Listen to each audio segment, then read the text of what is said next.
Nuclear fusion. दो इसमें cycle propose किया गया है। एक को कहते हैं कार्बन साइकिल, जिसमें कार्बन एक कैटलिस्ट का काम करता है और चार प्रोटॉन मिलकर के एक हीलियम न्यूक्लियस बना लेते हैं। दूसरा एक और है प्रपोजल, जिसको कहते हैं प्रोटॉन प्रोटॉन साइकिल। तो अगर टेम्परेचर बहुत अधिक है तो कार्बन साइकिल होता है और टेम्परेचर कम है तो प्रोटॉन प्रोटॉन साइकिल होता है। तो बहुत सारे स्टार में कार्बन साइकिल होगा, बहुत सारे स्टार में प्रोटॉन प्रोटॉन साइकिल होता है। ये एक प्रपोजल है, कोई ऐसा हो ये कोई जरूरी नहीं है। हो सकता कोई दूसरा प्रोसेस भी होता हो, लेकिन होगा तो न्यूक्लियर फ्यूजन ही। भले कोई और चेन उसमें हो सकते हैं, जैसे कार्बन चेन बताया हमने, प्रोटॉन प्रोटॉन साइकिल है, तो ऐसे और कोई साइकिल हो सकता है जिसमें कोई इंटरमीडिएट एलिमेंट कैटलिस्ट का काम करता हो, लेकिन होगा न्यूक्लियर फ्यूजन ही, जिसमें हमें एनर्जी क्रिएट होती है। तो ये जितना आपको पढ़ना है इस वाले सिलेबस में, ये चैप्टर तक क्लोज हो जाएगा। तो जो बताया था उसका कैरेक्टरिस्टिक हमने लिखवाया था, तो और उसको लिख लीजिए। एक तो लिखा है ना, लिखिए number 2,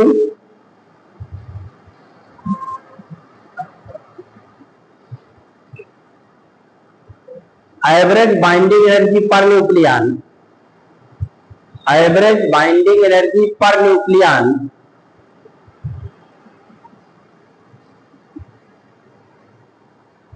of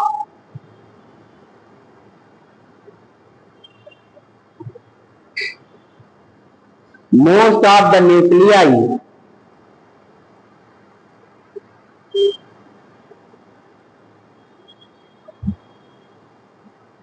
is about 8 million electron volt.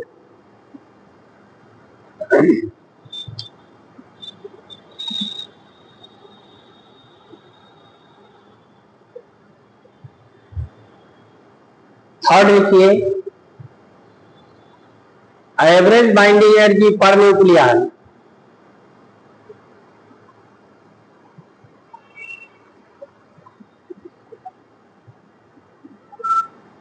Of intermediate mass number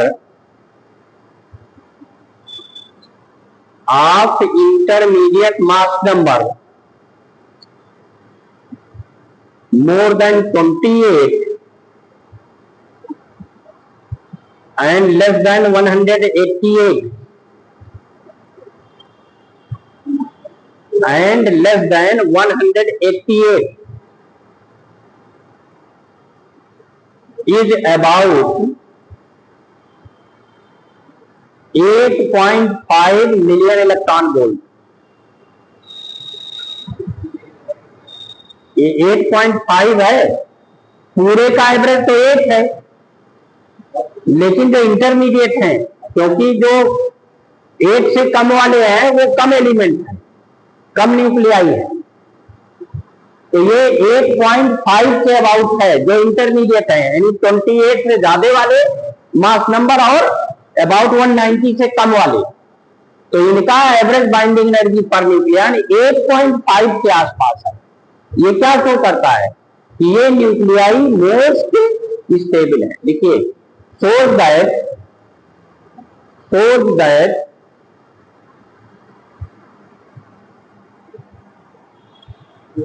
these nuclei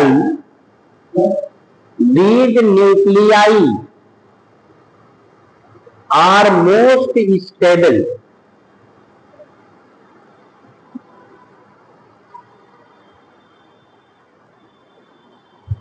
next point लिखिए, बाइंडिंग एनर्जी पर nucleon decreases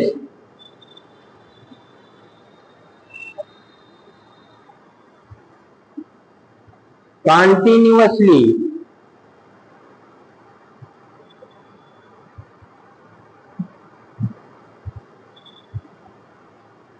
of mass number more than 56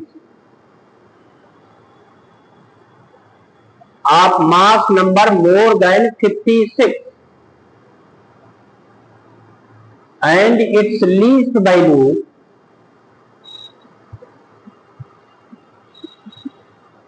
is 7.6 MeV, million electron volt. MeV, capital M small E capital V लिखते हैं, million electron volt.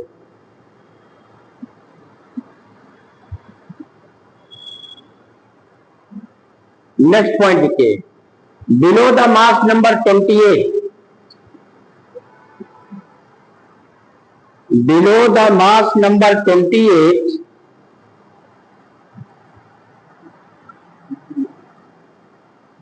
there are several peaks, there are several peaks for nuclei of mass number multiple of 4.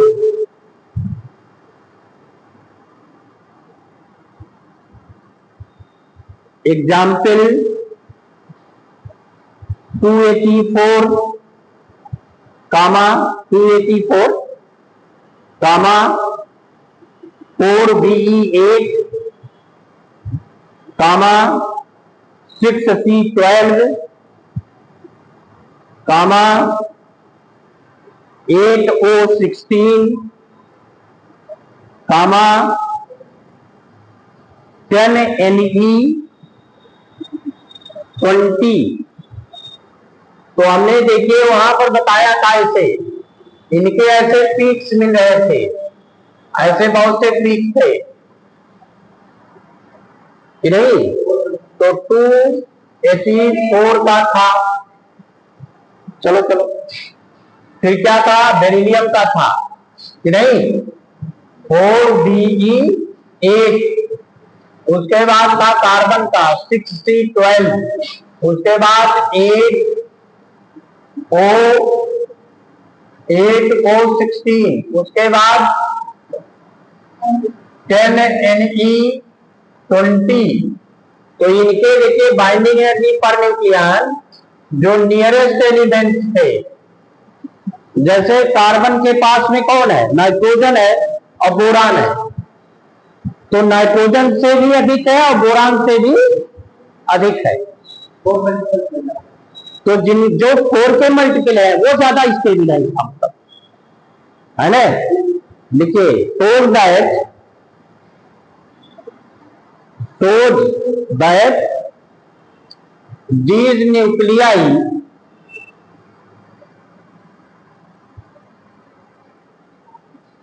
are most stable, most लिखिए, most stable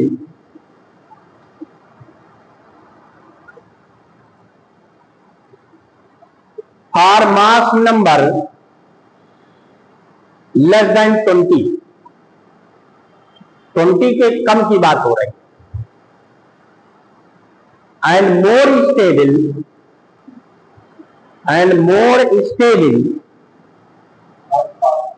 to nearest nuclei,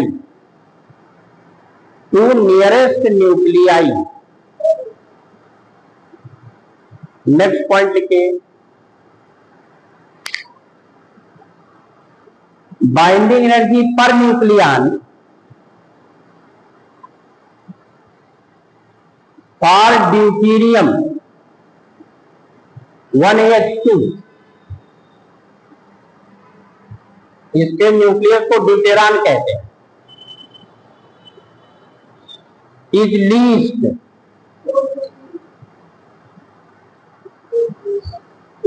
1.1 million electron volt,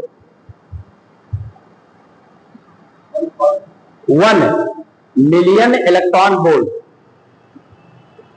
ये per nucleon की बात हो रही है। And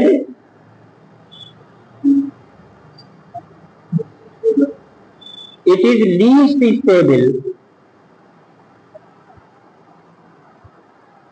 in the known nuclei,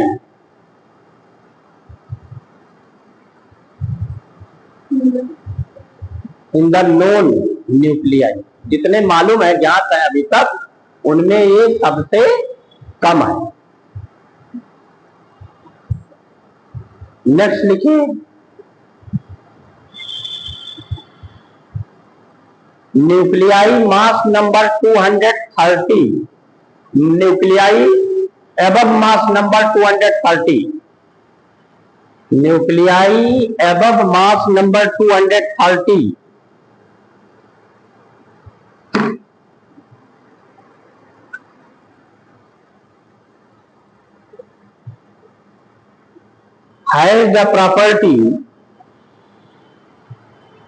has the property to decompose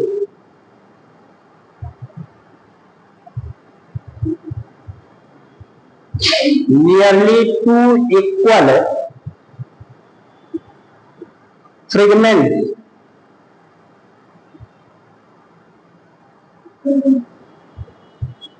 to gain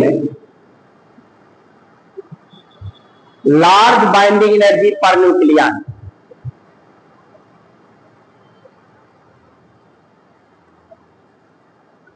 Then the process is called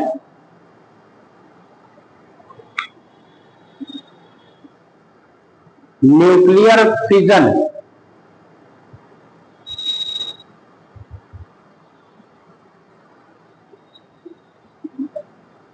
next लिखिए, light nuclei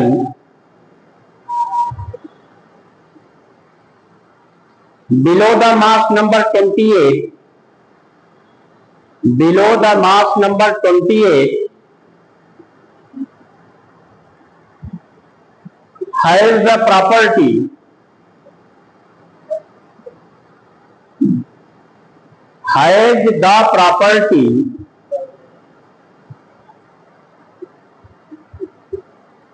to combine together to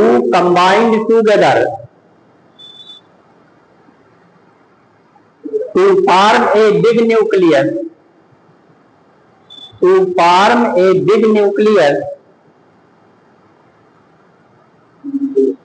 to gain large binding energy per nucleon.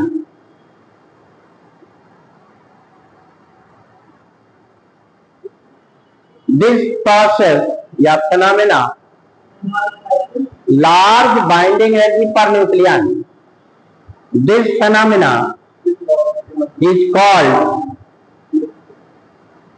nuclear fusion.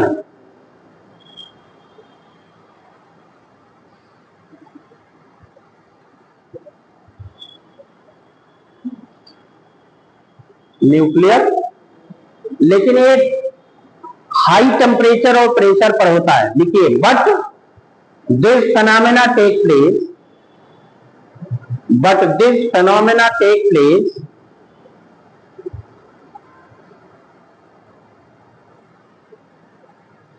at very high temperature and pressure.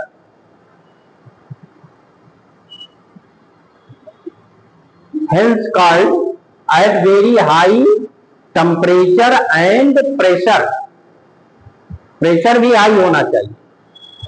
Hence called thermonuclear reaction.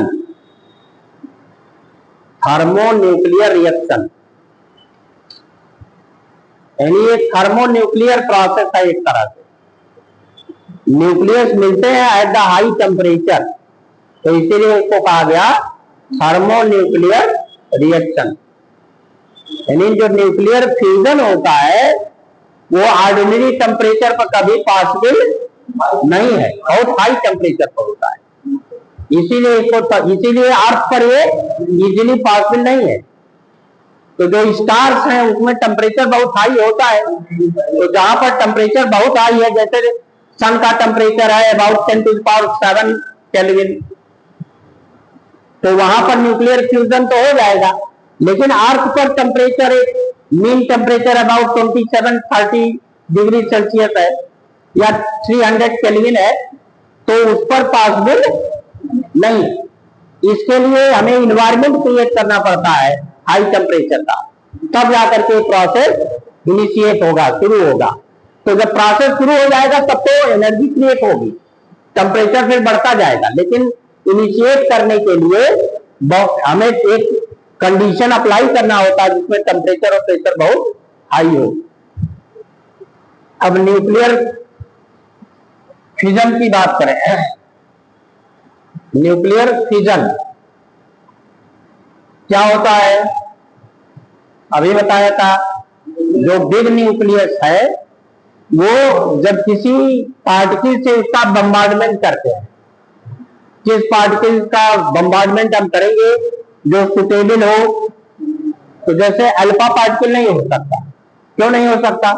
क्योंकि alpha particle का charge +2 unit है, और जब वो किसी nucleus की ओर हम उसको बम्बार्डमेंट करेंगे तो एक डिफिनिट डिस्टेंस तक जाने पर उसकी एनर्जी लॉस होने लगेगी, क्योंकि रिपल होते हैं।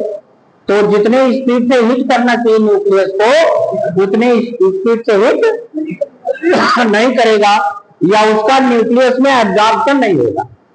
जब हम कोई न्यूट्रल पार्टिकल लेते हैं जो बहुत हाई एनर्जी का हो, जैसे न्यूट्रॉन है, तो जब उससे हिट करेंगे तो वो न्यूट्रल है तो रिपेल होगा ही नहीं, और जब न्यूक्लियस को हिट करेगा तो उसका एब्जॉर्प्शन हो जाता है उस न्यूक्लियस में, और वो उस न्यूक्लियस को अबाउट 2 इक्वल फ्रेगमेंट में ब्रेक कर देता है।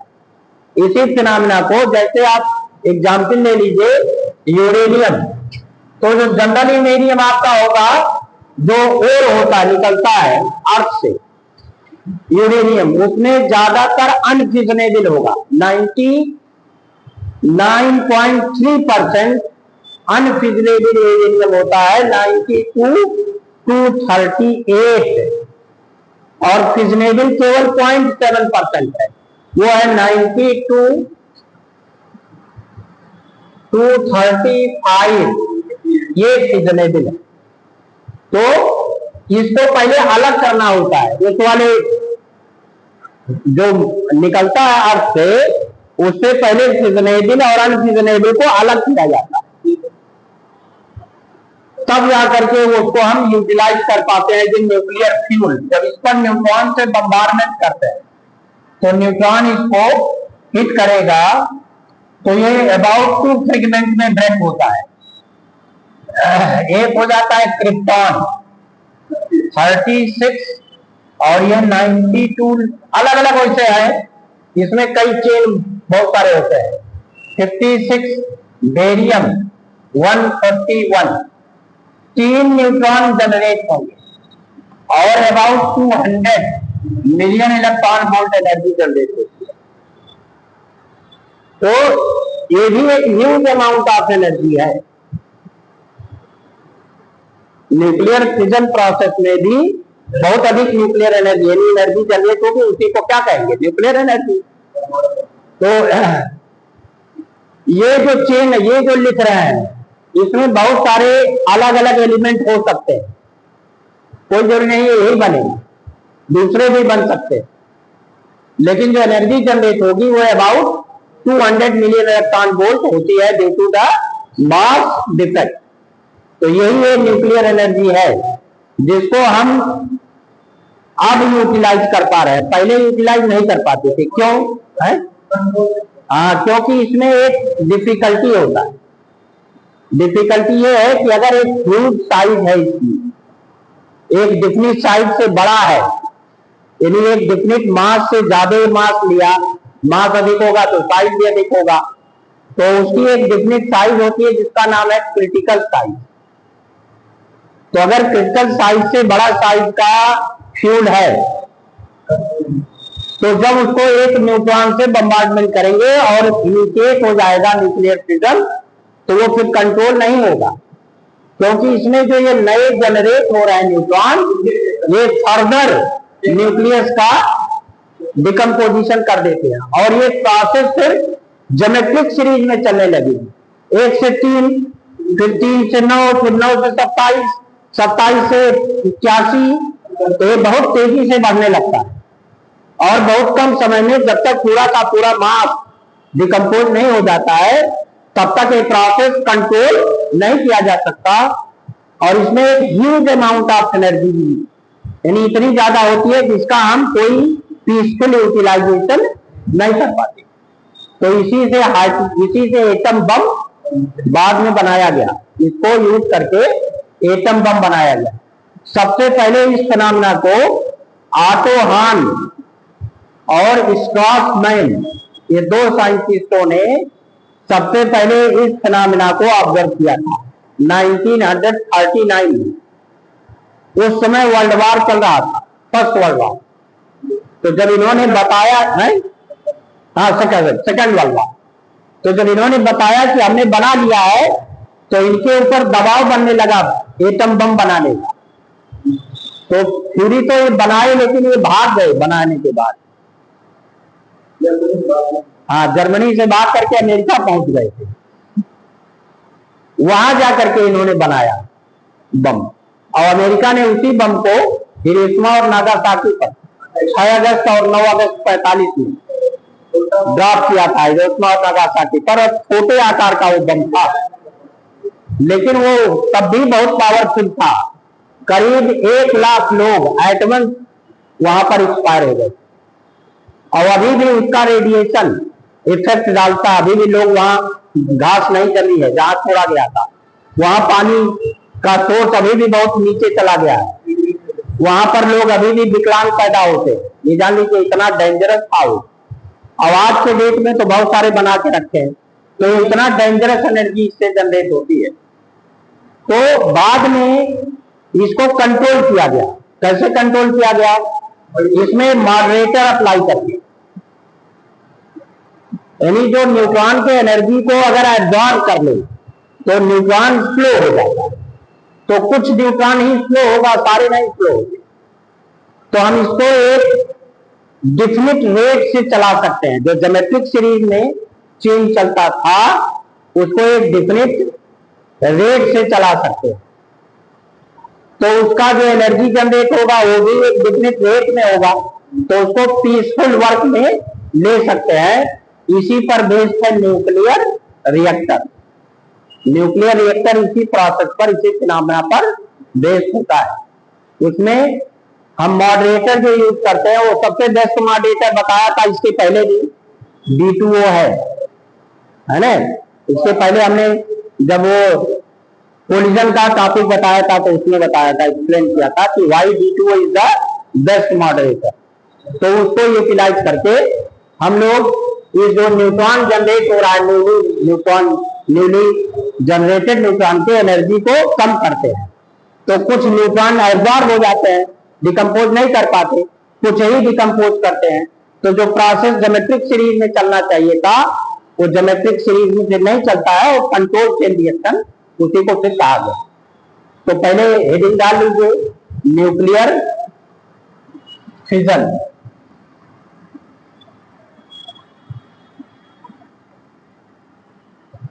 न्यूक्लियर फिजन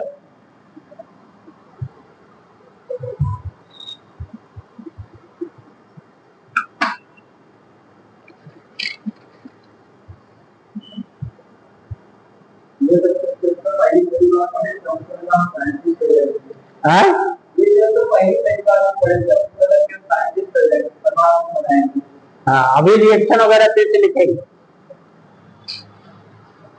लिखिए, nuclear fission, nuclear fission is the process in which a big nucleus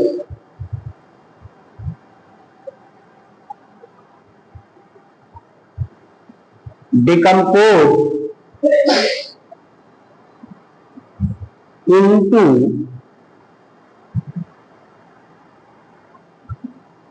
two approximate equal segments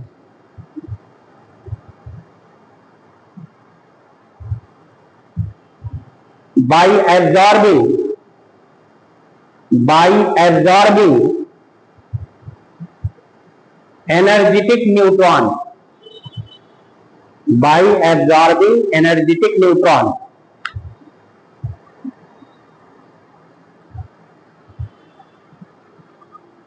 This phenomena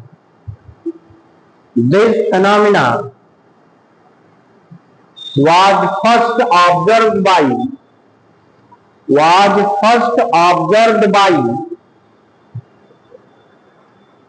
Otto Hahn, OTTOHAHN, Otto Hahn, and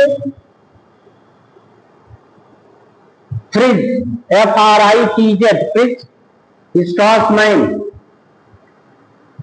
Fritz Strass, STRASSMANN, Strassmann, in 1939. When लिखिए, अगले paragraph लिखिए, when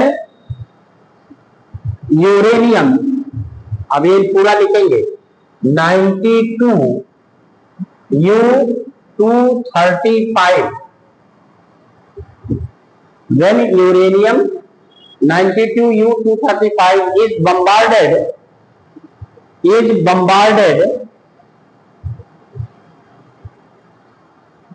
by a neutron, तो neutron होता है 0n1, then it splits into two fragments as, अब अलग अलग वे हो सकते हैं, जैसे हमने एक लिखा है krypton 3692 plus barium 56141 plus 30n1 और plus about 200 million electron volt. ये रिएक्शन लिख लीजिए।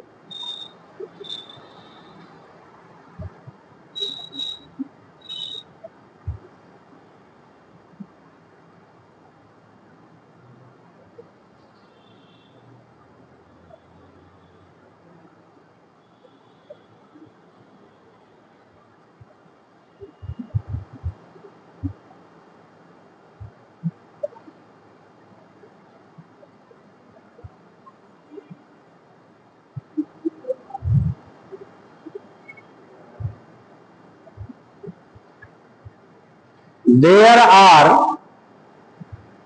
many other fragments are also possible. There are many other fragments are also possible. But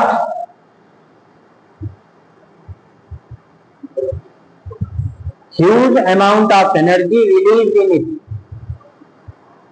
But huge amount of energy released in it.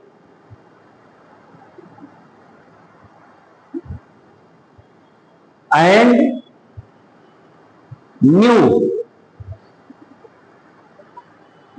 energetic neutron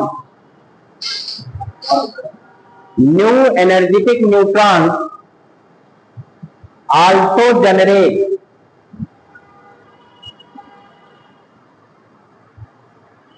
which further decompose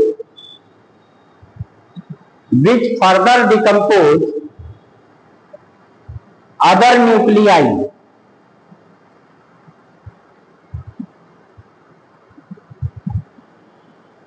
and the chain will continue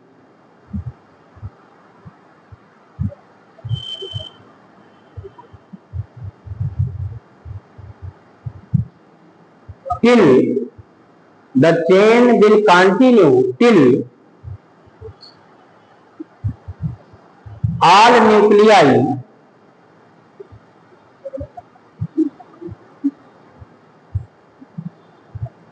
decompose,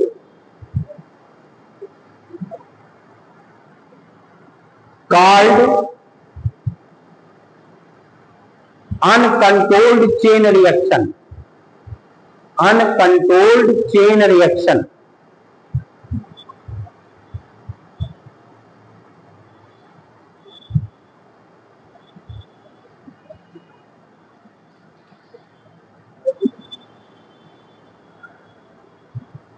अब इसमें कुछ difficulty भी है, जैसे अगर uncontrolled chain reaction है तो कुछ डिफिकल्टी होती है। डिफिकल्टी क्या है? अगर हमें अनकंट्रोल्ड चेन रिएक्शन चलाना है या चेन रिएक्शन ही चलाना है तो उसकी जो साइज होती है क्रिटिकल साइज से अधिक होना चाहिए, बड़ा होना चाहिए, प्योर स्टेट में होना चाहिए फिजनेबल न्यूक्लियस। जैसे जो हमें अभी बताया था, जो यूरेनियम मिलता है उसमें 99.3% तो अनफिजनेबल है, 238 है, तो वो दूसरे एलिमेंट में कन्वर्ट होता है। तो इसका मतलब एक फ्यूल का प्रोडक्शन भी होता है, उसको कहते हैं ब्रीड रिएक्टर, जिसमें इसका जनरेशन करते हैं, जनरेट कर देते हैं अदर एनर्जी। तो पहले लिख लीजिए difficulty in chain reaction, difficulty in chain reaction.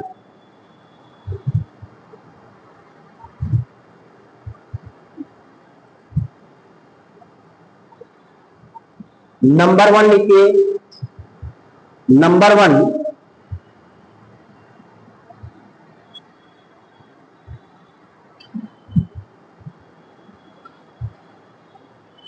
The fuel for chain reaction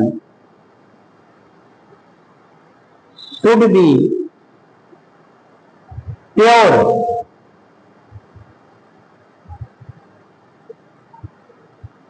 लेकिन in general the uranium obtain, सबके लिए नहीं है, जैसे यूरेनियम है तो सबसे ज्यादा यही मिलता है, कॉमनली रेडियो एक्टिव एलिमेंट में यूरेनियम ही है, रेडियम वगैरह कम है, उतना ज्यादा अमाउंट में नहीं है। तो इन जनरल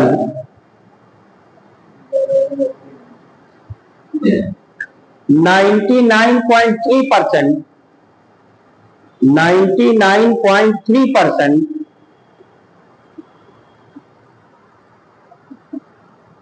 यूरेनियम 238 ब्रैकेट में लिखो अनफिजनेबल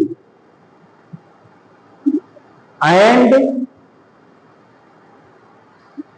only 0.7% and only 0.7%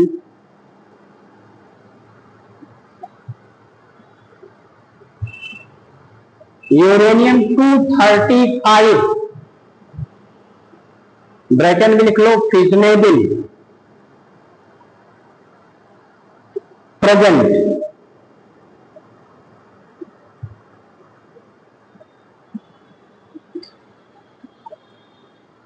but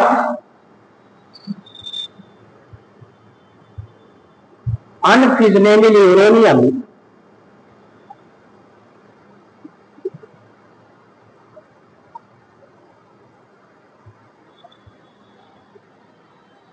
may be converted into other nuclei। जैसे ये होता, देखिए यूरेनियम 238 अनफिजनेबल है, ये कंबाइंड हो जाता है न्यूट्रॉन से, तो बन जाता है 92 यूरेनियम 239। ये रेडियो एक्टिव है, तो ये एक बीटा डिके करता है, तो जब ये बीटा डिके करेगा तो ये 93 में कन्वर्ट हो जाता है, 93 नेप्टूनियम 239 में, फिर ये बीटा डिके करता है, तो ये 94 प्लूटोनियम 3 239 में कन्वर्ट हो जाता है और ये फिजनेबल है, फिर एज ए फ्यूल ये यूज किया जाता है। यानी ये जो 238 था अब किसमें कन्वर्ट हो गया, 239 में, और ये फिर एज ए फ्यूल यूज किया जाता है रिएक्टर में। तो ज्यादातर तो अमाउंट में यही है, तो इसको कन्वर्जन कर लिया जाता है। रिएक्शन लिख लीजिए,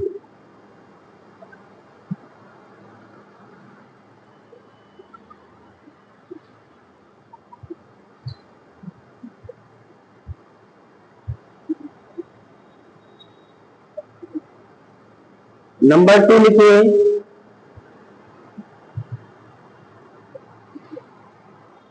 mass and size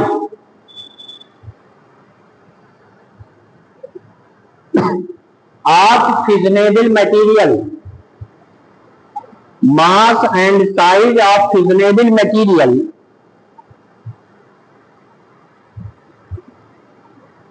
should be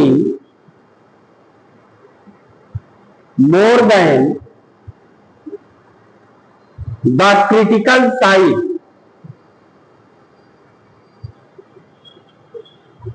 which is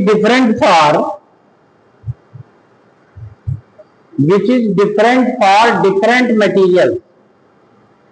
uranium के लिए क्रिटिकल साइज कुछ और होगा, प्लूटोनियम का कुछ और होगा, रेडियम का कुछ और होगा, सबके लिए अलग अलग साइज होता है। थर्ड लिखिए, mass will sustain A chain reaction mass will sustain a chain reaction if reproduction constant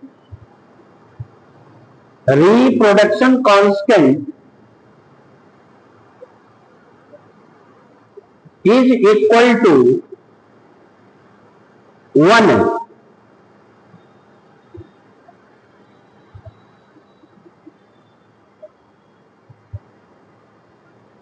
ये होता है के होता है ratio number of neutrons in present mass upon number of neutron, या प्रेजेंट रिएक्शन लिख सकते हैं upon number of neutrons in previous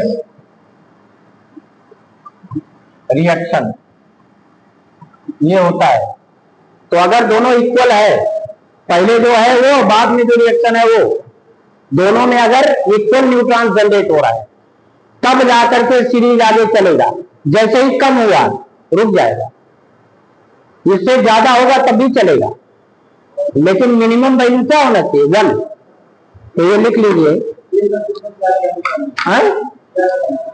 K equal to number of neutrons in present mass, या रिएक्शन लिख लो, present generation, number of neutrons in previous generation लिखो, या जो भी चाहे लिख लो। ये है number of neutrons in present generation, ये जनरेट होगा ना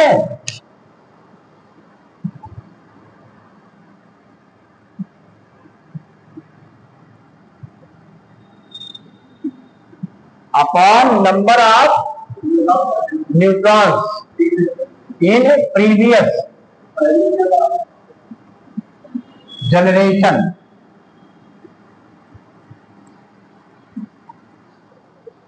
तो इन दोनों का रेशियो अगर 1 है या 1 से ज्यादा है तब तो चेन चलेगा, 1 से कम होगा तो चेन नहीं चलेगा। ये होता है। उतना ही होना चाहिए जितना पहले है।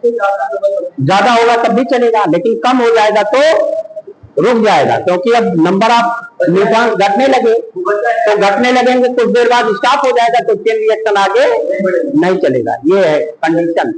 तो कंपटीशन में कभी कभी पूछे जाते हैं कि कब चलेगा कब नहीं चलेगा। ठीक। अब अनकंट्रोल्ड चेन रिएक्शन में ये कंडीशंस होती है कि वो क्रिटिकल साइज से बड़ा हो, प्योर स्टेट में हो, और उसका रिप्रोडक्शन कांस्टेंट 1 या 1 से अधिक हो, तब चेन रिएक्शन चलेगा। अब अगर चेन रिएक्शन चला तब कैसा होगा? एक यूरेनियम डिकम्पोज हुआ, अब फिर 3 निकले कि नहीं? 3 में हो सकता है 2 डिकम्पोज कर पाए, 1 ना कर पाए, तो मान लो इसका एब्जॉर्प्शन हो गया, डेड हो गया, लेकिन ये फिर डिकम्पोज कर दिया। फिर कितने निकले? अब 3 इसमें निकले, अगर 2 डिकम्पोज हुआ तो 6 जनरेट हो गए। मान लो फिर 2 डेड हो गया, 1, तब भी आगे कितने होंगे? इतने तो कम से कम जनरेट हुए। तो मान लो 2 का एब्जॉर्प्शन फिर हो गया, अब फिर ये डिकम्पोज करेंगे।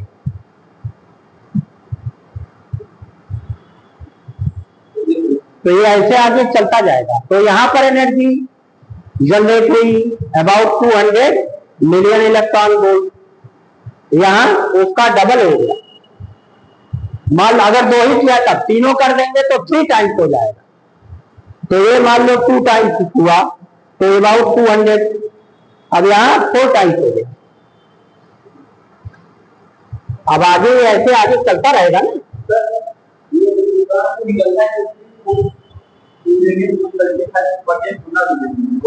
तीनों कंडीशन होना चाहिए तभी होगा। क्रिटिकल साइज से बड़ा हो या क्रिटिकल मास से बड़ा मास हो, दूसरा प्योर हो।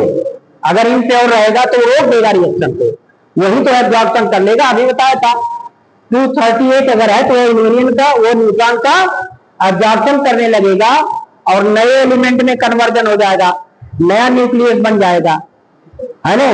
तो तत्काल रिएक्शन नहीं होगा। तो प्योर स्टेट में होना चाहिए, क्रिटिकल साइज से बड़ा होना चाहिए, और reproduction constant should be equal और मोर देन 1 होना चाहिए। तीनों कंडीशन होनी चाहिए, तब चेन रिएक्शन चलता है, नहीं तो चेन रिएक्शन नहीं चलता। क्लियर हुआ? अब मान लो इसने मॉडरेटर यूज कर दिया, एक मॉडरेटर यूज किया, तो क्या करेगा? ये 2 को कम से कम एब्जॉर्ब कर लेगा, केवल 1 जाकर के, तो चेन ऐसे चलने लगेगा। मान लो 1 डिकम्पोज हुआ, और फिर फर्दर जो निकले उसमें मॉडरेटर की वजह से 1 का ही डिकम्पोजिशन हुआ। फिर जो निकल रहे हैं उसमें मॉडरेटर की वजह से केवल 1 ही डिकम्पोज हो रहा है। तो जो रिएक्शन है एक कांस्टेंट रेट से चलेगा। यहां भी 200 मिलियन इलेक्ट्रॉन वोल्ट, फिर यहां भी डिकम्पोजिशन तो 1 ही का हुआ, 2 का तो क्या किया? एब्जॉर्प्शन हो गया। यहां भी 2 का एब्जॉर्प्शन डिकम्पोजिट किया, तो यहां भी 200 मिलियन इलेक्ट्रॉन वोल्ट, फिर यहां भी 200 मिलियन इलेक्ट्रॉन वोल्ट। तो जो रिएक्शन है वो एक कांस्टेंट रेट से चलने लगा। तो इसी को कहा गया कंट्रोल्ड चेन रिएक्शन। इसमें भी वो कंडीशन सब है जो पहले था, लेकिन जो पहले अनकंट्रोल होता था due to the geometric generation of neutrons, अब वो ज्योमेट्रिक जनरेशन नहीं हो पा रहा। क्योंकि इन न्यूट्रॉन्स का एब्जॉर्प्शन हो रहा है, उनकी एनर्जी स्लो डाउन हो गई, एनर्जी को घटा दिया। तो जिस न्यूट्रॉन की एनर्जी सबसे ज्यादा वो केवल आगे फर्दर डिकम्पोज कर पाया, जिनकी कम थी वो नहीं डिकम्पोज कर पाए। तो यही आगे रिएक्शन एक कांस्टेंट रेट से चलने लगता है, तो उसी को कहा गया कंट्रोल्ड चेन रिएक्शन। इसी को हम लोग कहाँ यूटिलाइज करते हैं? न्यूक्लियर रिएक्टर में। इसको कहाँ यूज करते हैं? न्यूक्लियर रिएक्टर में। और उसमें जो मॉडरेटर होता है वो है D2O। D2O is the best moderator in nuclear reactor. और भी हो सकते हैं, वाटर भी हो सकता है, सिंपल वाटर, लेकिन वो बेस्ट मॉडरेटर नहीं है। D2O का मास ज्यादा है, ड्यूटेरियम है उसमें, तो वो ज्यादा एनर्जी का एब्जॉर्प्शन कर लेता है, तो इसीलिए कांस्टेंट रेट से फिर वो चलता है। तो लिख लीजिए controlled chain reaction, controlled chain reaction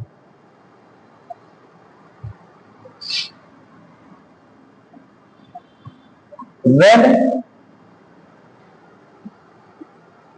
certain moderator, बहुत से मॉडरेटर है, when certain moderator is used during nuclear fission, during nuclear fission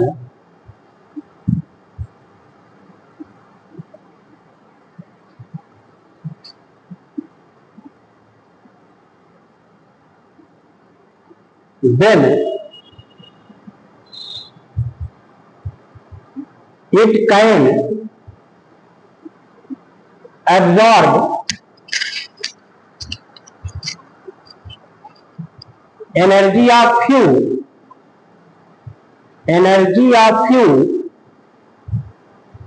generated neutrons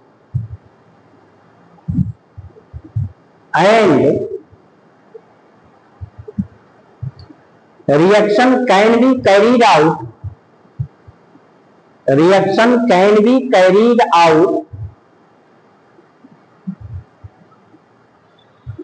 with definite rate,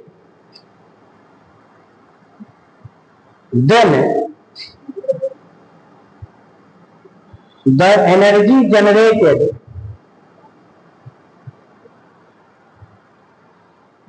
can be utilized in peaceful work, nuclear reactor is based on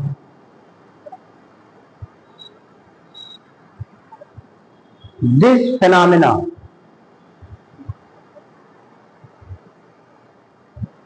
In the nuclear reactor, D2O is used as a best moderator,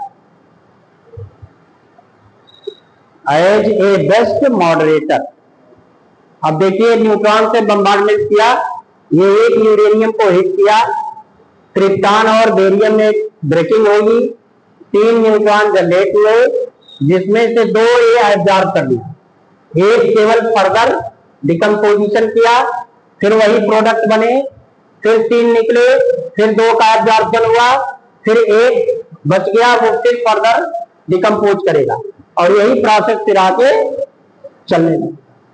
आया clear? समझ में आ रहा है कि नहीं है? पहले क्या होता था, अनकंट्रोल में क्या होता था, अनकंट्रोल में क्या था, एक जब डिकम्पोज हुआ तो ये 3 जनरेट हुए ना, तीनों कर सकते थे या 2 कर सकते थे, अगर एक एब्जॉर्ब होता तब भी 2 कर देते, तो मान लो 2 बच गए, 2 डिकम्पोजिशन किया तो 2 से फिर 6 जनरेट हो गए, मान लो 2 एब्जॉर्ब नहीं हो, 2 डिकम्पोज नहीं किए, तब भी तो 4 करेंगे, तो वो तेजी से बढ़ता रेट अब धीरे धीरे चलेगा, कंट्रोल्ड रहेगा, तो इसीलिए इसको कंट्रोल्ड चेन रिएक्शन कहा गया। तो उसमें जो एनर्जी जनरेट होती वो बहुत तेजी से बढ़ती, अब यहाँ जो एनर्जी जनरेट हो रही है वो एक डिफरेंट रेट से बढ़ रहा है, और उसका हम एब्जॉर्प्शन करके उसको पीसफुल वर्क में यूटिलाइज कर लेते हैं। उसी से तो हम लोग इलेक्ट्रिसिटी जनरेट करते हैं न्यूक्लियर पावर प्लांट में, कि नहीं?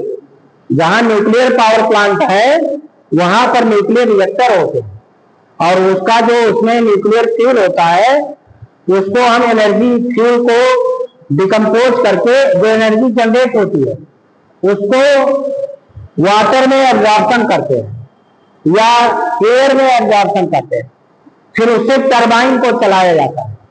अगर वाटर में एब्जॉर्प्शन किया तो वाटर स्टीम में बदल रहा है, स्टीम को टरबाइन के ऊपर डाल करके तब फिर उसको चलाया जाता है और फिर इलेक्ट्रिसिटी जनरेट होती है। अगर विंड है, कभी कभी एयर कूल्ड भी होता है, लेकिन अब वो बहुत अच्छा नहीं रहता है, उससे भी हम जनरेट करते हैं, लेकिन जनरली वाटर ही यूज किया जाता है एब्जॉर्प्शन के लिए। आया समझ में? तो ये पीसफुल वर्क में हम यूटिलाइज करते हैं।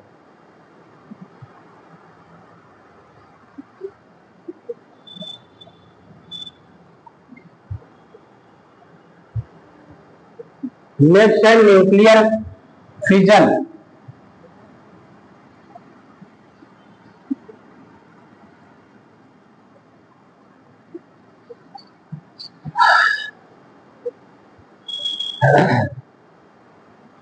सॉरी, फ्यूजन है, फिजन हो गया, nuclear fusion.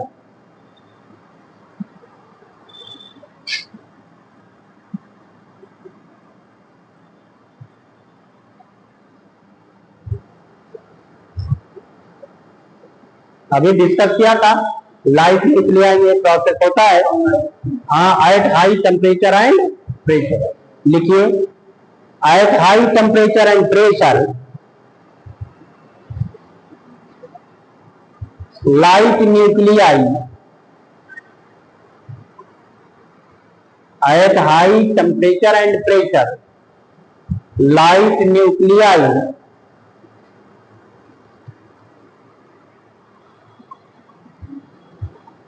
combined together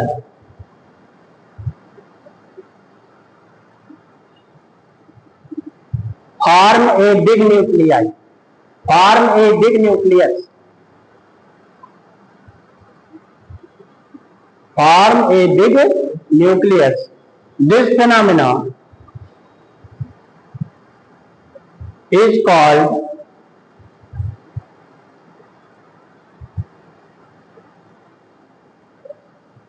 nuclear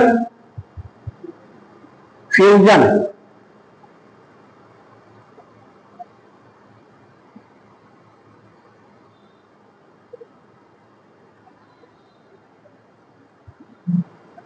solar energy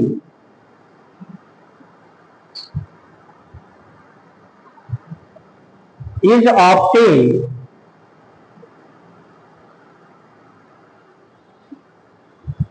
due to this process.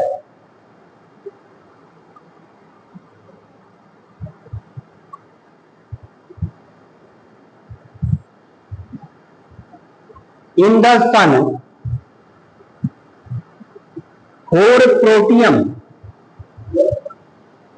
4 protium. अब वैसे तो न्यूक्लियस तो प्रोटॉन होता है केवल, और प्रोटॉन से ही मिलते हैं, क्योंकि प्रोटियम तो रहेगा नहीं, वो क्या रहता है आयोनाइज्ड स्टेट में, वही 181।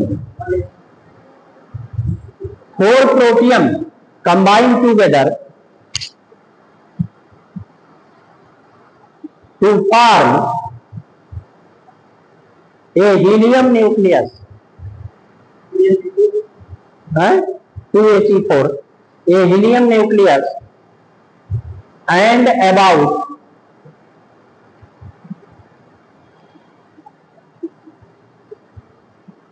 24.7, नहीं रेट और लिखेंगे 24.7 million electron volt energy generated. In this process,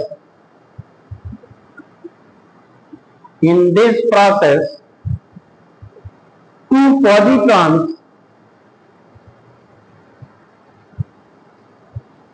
also generate +1 beta 0 या E0 एंटी इलेक्ट्रॉन्स ये है ना, जैसे इलेक्ट्रॉन को आप क्या लिखते हो, -1 E0, या ऐसे लिखते हैं -1 बीटा जी, ऐसे भी लिख सकते हो। और पॉजिट्रॉन ये हुआ +1 E0 या +1 बीटा 0, ऐसे लिखते हो। तो ये इलेक्ट्रॉन है और ये पॉजिट्रॉन है। ये क्या है, पॉजिट्रॉन पॉजिटिव होता है ना, चार्ज मास सेम इलेक्ट्रॉन के, और चार्ज पॉजिटिव, इलेक्ट्रॉन का चार्ज नेगेटिव, तो वह एंटी पार्टिकल है। क्या लिखा, 2 positron also generated which further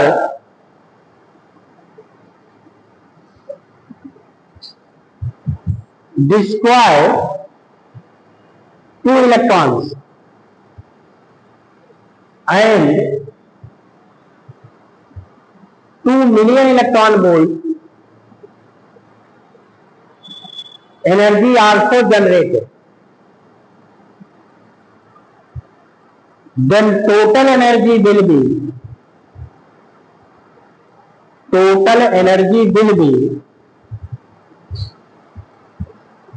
26.7 million electron volt,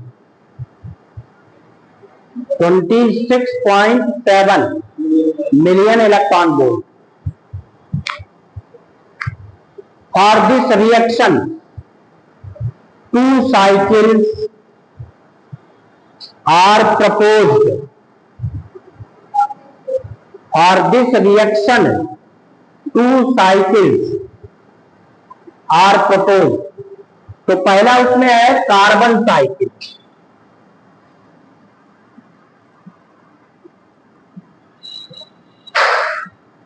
carbon cycle में जो कार्बन होता है, सन में लाइट एलिमेंट है 1 से लेकर 10 तक के, मास नंबर 1 to 10, उससे बड़े रेयरेस्ट है, हाइड्रोजन है, हीलियम है, लिथियम है, कार्बन है, नाइट्रोजन है, यही सब बहुत कम अमाउंट में बड़े एलिमेंट है, नाइट्रोजन हो गया, ज्यादा 99% हाइड्रोजन ही है अभी।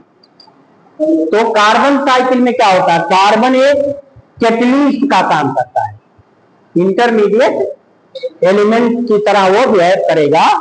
तो ये कई स्टेज में होता है। कैसे होता है जरा इसको देखिए, इसमें 6 स्टेज होते हैं। ये सब न्यूक्लियर रिएक्शन है, आप जब चाहे तो हो सकता है बैलेंस करना तो बैलेंस कर लोगे।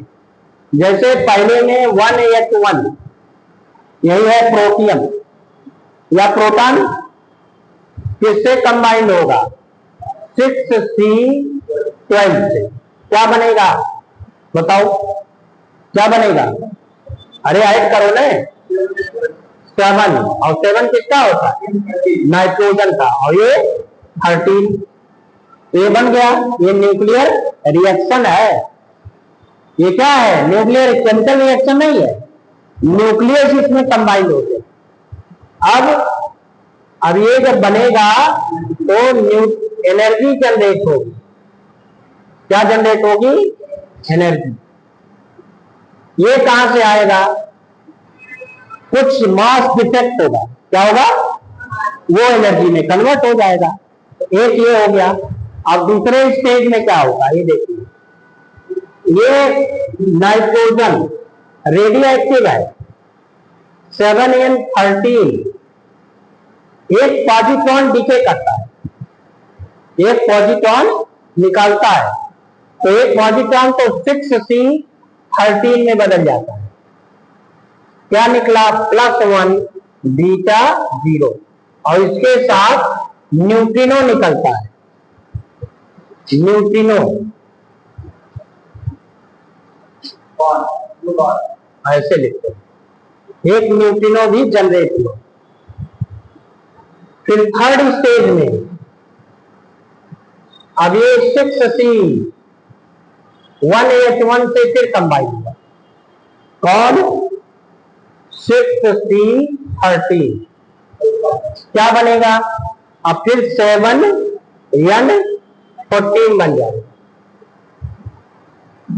फिर एनर्जी जनरेट होगी गामा।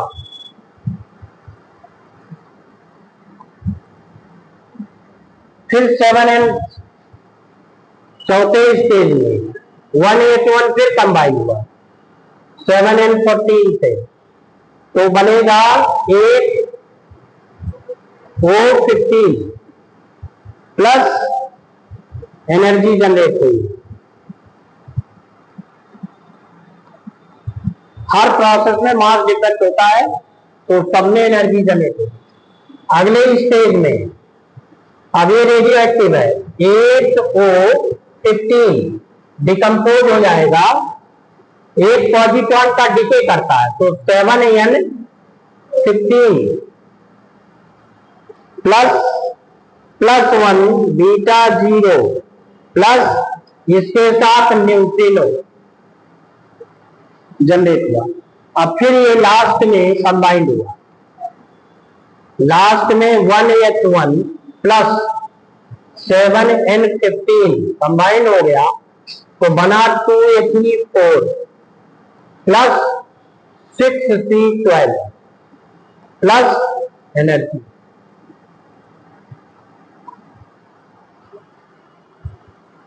अब ये हुआ ना 7 प्लस 1 8 और ये 16, तो यहाँ 6 प्लस 2 और 4 प्लस 12, तो जो कार्बन पहले निकला था वो क्या हो गया, पहले जो यूज हुआ था वो जनरेट हो गया।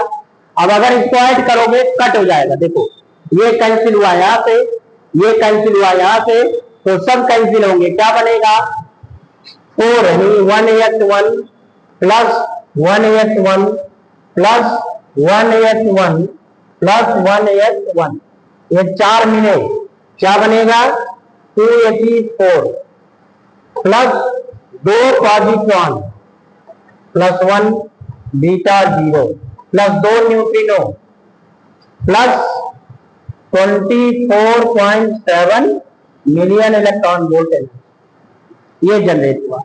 अब ये जो 2 पॉजिट्रॉन मिले एंटी इलेक्ट्रॉन है, और सन में प्लाज्मा स्टेट है सन, तो उसमें इलेक्ट्रॉन और न्यूक्लियस होते हैं सभी के, तो वो 2 पॉजिट्रॉन तुरंत 2 इलेक्ट्रॉन को डिस्ट्रॉय करते हैं, एंटी पार्टिकल है, तो 2 electron million electron volt energy और जनरेट होती है। तो इसलिए टोटल जो एनर्जी इस प्रोसेस में जनरेट हुई वो कितनी हो जाती है 24.7 प्लस 2, तो ये हो गया अबाउट 26.7 मिलियन इलेक्ट्रॉन। तो ये ह्यूज एनर्जी है, ह्यूज इसलिए क्योंकि इसका मास तो कम है, 1H1 है ये, और यूरेनियम 235 था, तब वहां 200 मिलियन इलेक्ट्रॉन वोल्ट जनरेट होता है। तो ये इसमें उससे की अपेक्षा ज्यादा एनर्जी जनरेट होती है। तो ये एक साइकिल है जो प्रपोज किया गया है। तो ये सभी न्यूक्लियर रिएक्शंस हैं, आपको कोई जरूरी नहीं याद रखो, कोई जरूरी नहीं। जब न्यूक्लियर रिएक्शन अगर कहीं आया तो इसको ऐड करो, 1 जैसे 1 प्लस 6 तो 7 होगा 13, और कहीं भी अगर न्यूक्लियर फ्यूजन हो रहा हो, फिजन हो रहा हो, तो मास डिफेक्ट हमेशा हो, तो एनर्जी तो निकलेगी, एनर्जी जनरेट हर प्रोसेस में होगी। अगर बैलेंस नहीं है तो कोई नया एलिमेंट बनेगा, जैसे यहाँ बैलेंस नहीं हुआ, यहाँ पर जैसे ये है, यहाँ 7 था 13 था, ये 13 तो 6 ही 13 में बदला, तो अब ये 6 था, यहाँ 7 है, यहाँ 6, तो एक पॉजिट्रॉन निकला, एक 13 है, एक 13, तो ये 0 रहेगा कि नहीं। वो बैलेंस करते हैं, जैसे हम लोग केमिकल रिएक्शन में बैलेंस करते हैं, वैसे इसमें भी मास को, मास नंबर और एटॉमिक नंबर को बैलेंस कर लेते हैं, है ना, कि कौन सा रिएक्शन कैसे होगा, लिख लीजिए ऐसे।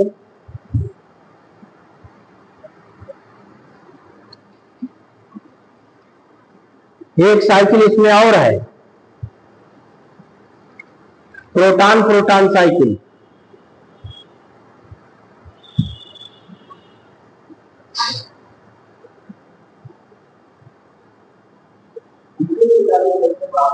है देखिए, अब हाई नहीं है इसलिए अब नहीं है, सिलेबस में नहीं है वो। 25 में नहीं आया, अरे वो उस पर आया है, अभी हम कराएंगे ना जब आया हो। अभी हम कराएंगे नहीं, अगले दिन।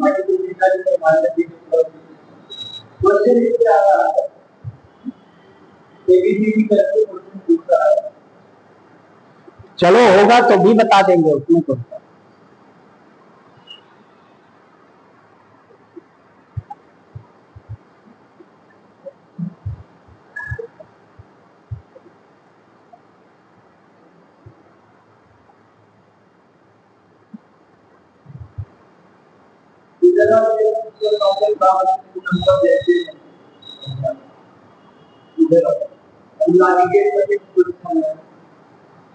लॉजिक गेट है, अब हट गया है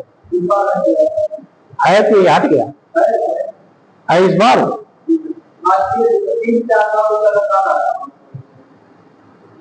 इंटर में नहीं है, इंटर से हट गया है। इंटरमीडिएट के सिलेबस में अब लॉजिक गेट और नहीं है, है? तो जो इंटर का सिलेबस है सीबीएसई का वही है। अब तो हमने देखा नहीं सिलेबस इसमें इस बार वाला है,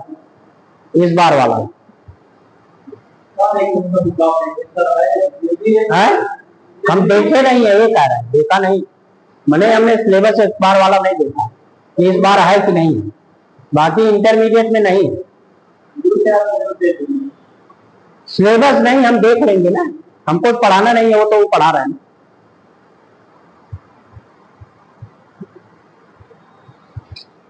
उसको तो चौधरी साहब पढ़ा रहे होंगे ना, जितना होगा वो पढ़ा देंगे।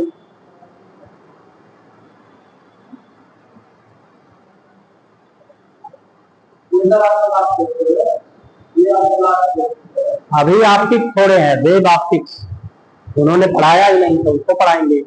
और इलेक्ट्रोमैग्नेटिक वेव पढ़ाना है, 2 टॉपिक और है। हो गया, ये लिख लिया है? पढ़ा चुके हैं कि सबका? अरे फोटो इलेक्ट्रिक इफेक्ट वही तो था, फोटो इलेक्ट्रिक इफेक्ट वही सब तो पढ़ाया। ये लिख लिया, आया क्लियर? रिएक्शन दूसरा इसमें और भी है, जैसे एक है प्रोटॉन प्रोटॉन साइकिल, समझ लो देख लो कैसे वो होता है। दूसरा ये भी प्रपोजल है,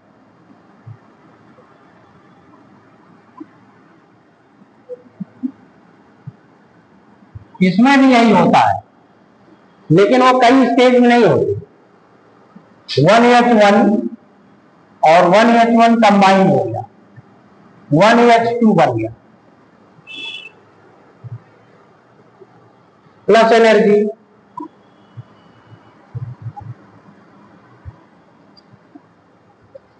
फिर 1H1 प्लस 1H2, 2He3 बना, और यहां पर एक पॉजिट्रॉन भी जनरेट हुआ, तो इसके साथ न्यूट्रिनो निकलता है कि नहीं? अरे ऐसे हुआ, मान लो पहले वही लिख दे, ये बना 1H बैलेंस करो है ये भाई, 1 + 1 2 हुआ ने, और यहाँ 1 + 1 2 हुआ, तो ऊपर तो 2 है, नीचे 2 नहीं है, तो ये होगा ने +1 बीटा 0। और जब ये निकलेगा बीटा, ये पॉजिट्रॉन है तो इसके साथ न्यूट्रिनो, और बीटा डिके होगा तो एंटी न्यूट्रिनो, उसके ऊपर बार लगा, तो इसके साथ एक न्यूट्रिनो जनरेट हो गया। अब ये 1H2 1H3 से मिला, तो किसमें बदला? 2He3 हीलियम का आइसोटोप्स है, तो इसके साथ एनर्जी जनरेट हुई। एनर्जी तो हर प्रोसेस में होता है, तो यही हो गया। अब दो 1H2H3 मिलते हैं, तो दो के लिए क्या करो? इसको 2 से मल्टीप्लाई करो, इसको 2 से मल्टीप्लाई करो, तो क्या मिल जाएगा, ये हो जाएगा 1H3 प्लस सॉरी 283 प्लस 283 मिल करके 284 बनाता और 1H1 जनरेट होता है।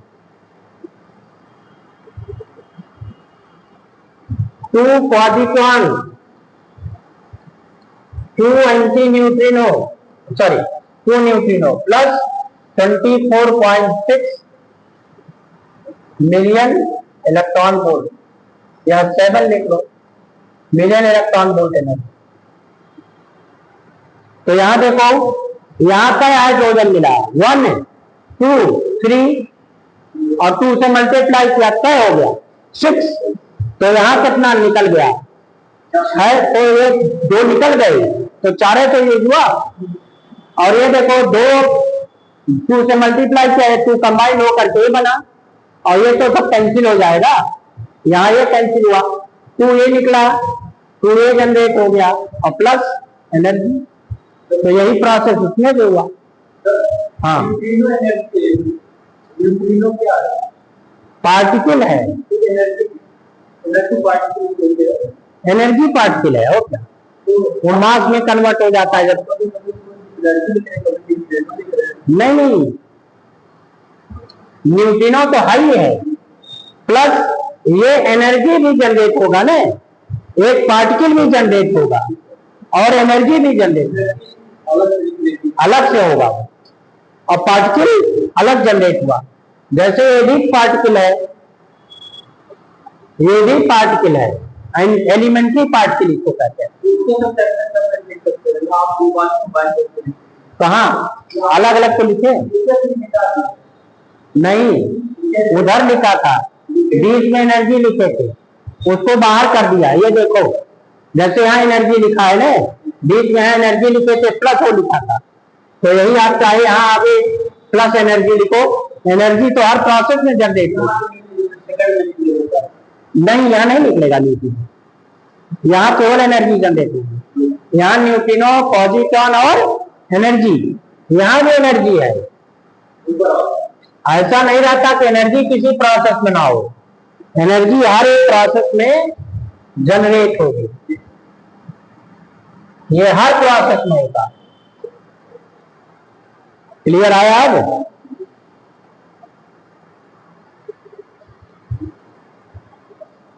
और अभी ये जो सिलेबस था इतना जितना है वो पढ़ा दिया, सिलेबस में ही इतने थे।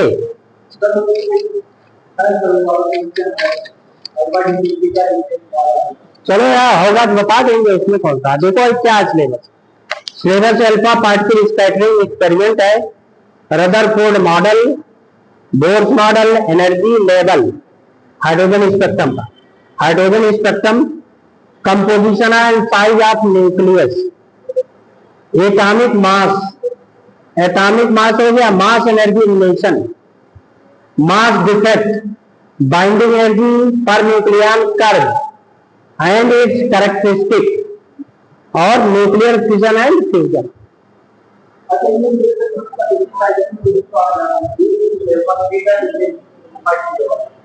नहीं आएगा, इसमें नहीं होता, वो तो न्यूक्लियर फिजन में होगा ना। तो रेडियो एक्टिविटी और फिजन अलग अलग हुआ। रेडियो एक्टिविटी जो होता है उसमें हम किसी से बम्बार्डमेंट थोड़ा करते हैं, वो सेल्फ डिसइंटीग्रेशन होता है, तब उसमें अल्फा बीटा डीके होते हैं कंटिन्यूअसली, और जब बम्बार्डमेंट करते हैं तो डिकम्पोजिशन होता है ना। और उसमें सीरीज अलग अलग होती है, एक एलिमेंट, एक रेडियो एक्टिव न्यूक्लियस कई अल्फा और कई बीटा डीके करने के बाद स्टेबल न्यूक्लियस में कन्वर्ट होता है। तो जो हम मिलेगा तो इसको बता देंगे।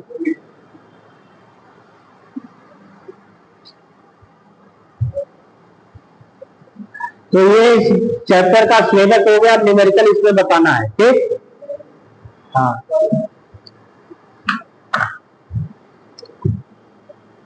न्यूमेरिकल निकालो न्यूमेरिकल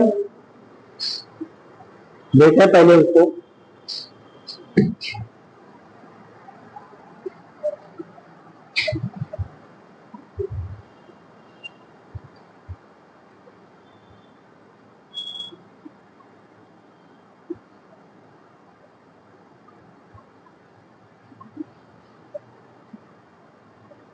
सिलेबस भी इसे देख सकते हो, क्या सिलेबस है इसका।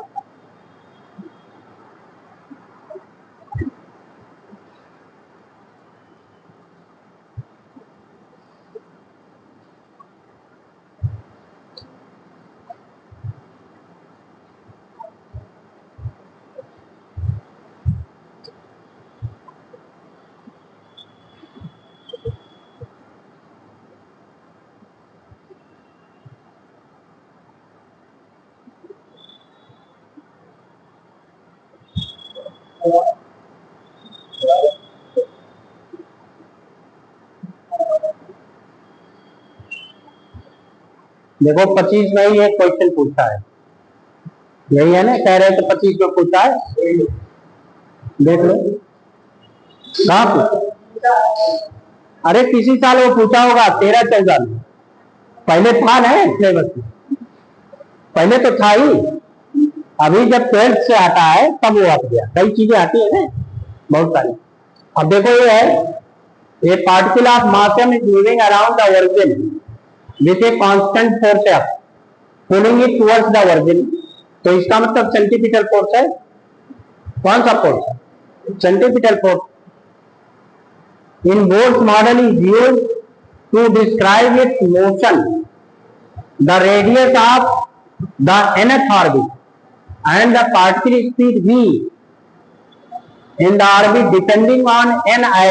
इसमें से क्या आयन है?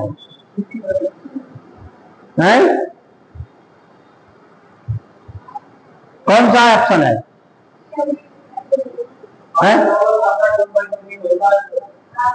कितना?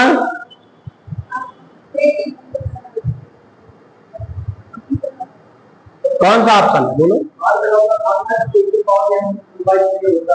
अब इसमें से भी सीधी बताओ। सी है? सी तो नहीं होगा। अब ऐसे तो सब हो जाएगा लगाओगे तब आएगा ना, लगाने पाएगा कि वैसे आ जाएगा? क्यों?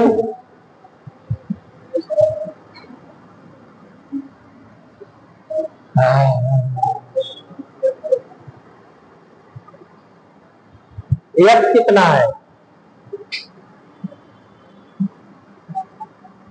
एम वी स्क्वायर बाई, यही है फोर्स, क्योंकि वो पुलिंग टुवर्ड्स द ओरिजिन है तो सेंटीपिटल फोर्स है, और वो होता है m v square by are.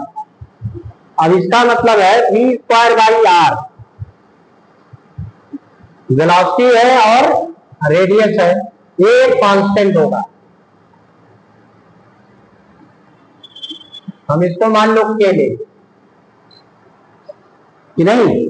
अरे भाई एफ कांस्टेंट है तो v square by r, F by m constant हुआ ना, तो इसको हम ऐसे लिख सकते हैं v square equal to k r, या वी इक्वल टू लिख सकते हो under root k under root r, अलग अलग लिखे आप पावर 1/। अब बाई बोर्स एटॉमिक मॉडल, ये ना, ये Bohr's model is used to describe its motion, तो उसमें होता है angular momentum m v r, ये होता है एनएच अपॉन और nth ऑर्बिट, और nth ऑर्बिट। तो v रखो m और v की जगह पे रखो रूट के root r into r n h upon 2 pi. क्या मिला?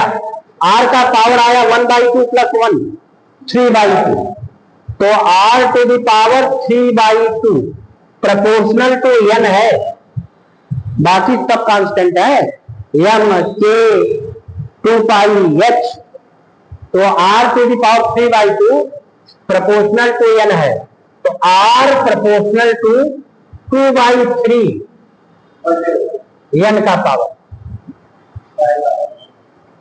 तो क्या हुआ, 2/3 है, पहला ए वाला है और किसी में है ये नहीं है, तो दूसरा निकालने की जरूरत नहीं है। और नहीं तो निकाल लो, अब भी निकाल लो, यही रख लो ना, है V प्रोपोर्शनल टू, क्या ये सही है, D है,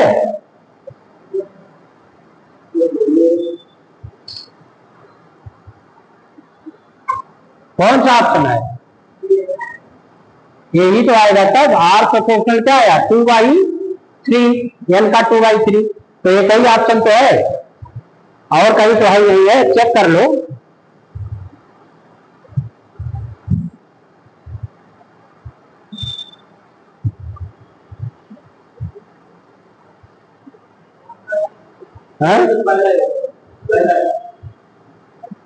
पहला है, कैसे हटेगा,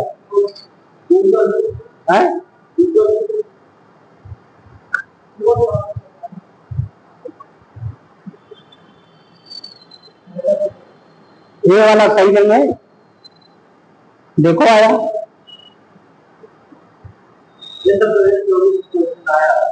R proportional to n to the power 2/3।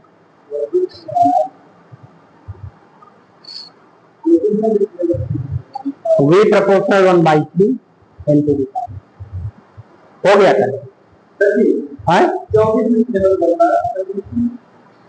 अब ये हम नहीं जान रहे हैं, लेकिन है बदला हुआ, हम कराएंगे सभी, जो होगा वो सब करा देंगे, आया होगा, हो सकता है जो आया रहेगा वो करा देंगे, वो ना हो अलग चीज है।